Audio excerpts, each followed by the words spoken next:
சிவாய நம. திருச்சிற்றம்பலம். கந்த சஷ்டி கவசம் விளக்க உரை பார்த்துட்டு இருக்கோம். என்னோட குரு அன்னை சகுந்தலா அவங்க கொடுத்த மாதிரி இதை இயற்றியது பாலன் தேவராயர் ஐயா அப்படின்னு நம்ம பார்த்தோம். பாலன் தேவராய சுவாமிகள் அவங்க கந்த சஷ்டி கவசம் மட்டும்தான் எழுதுனாங்களா? இல்ல, 6 படை வீடுக்கும், முருகனோட 6 படை வீடுக்கும் கவசம் எழுதினார். அதுல இந்த கவசம் கந்த சஷ்டி கவசம், சஷ்டியை நோக்க அப்படின்னு ஆரம்பிக்கிறது, உலக பிரதிஷ்டிப்பட்டது அப்படின்னு என்னோட குரு சொல்லுவாங்க. இதுல இன்னொன்று தெரிஞ்சுக்க வேண்டியது என்ன அப்படின்னா, இது சில பேர் பழனியில இயற்றினதாகவும் சில பேர் திருச்செந்தூர்ல இதை இயற்றினதாகவும் சொல்லுவாங்க.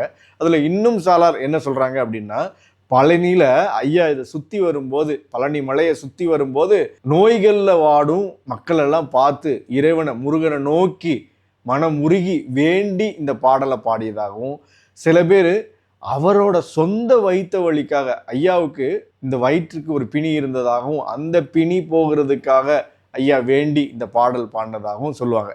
எது எப்படி இருந்தாலும் எல்லா உயிருக்கும் எந்த பிணி இருந்தாலும் போறதுக்காக இந்த பாடலை பாலன் தேவராய சுவாமிகள் ஐயா இயற்றினாங்க அப்படின்னு அம்மா குறிப்பிடுவாங்க. எது எப்படி இருந்தாலும் எல்லாரோட பிணிகளும் போறதுக்காக பாலன் ஐயா இதை உருவாக்குனதாக அன்னை சொல்லுவாங்க. இன்னும் ஆழமாக கவசத்துல என்னென்னலாம் இருக்கு அப்படின்னு நம்ம பார்ப்போம். சிவாய.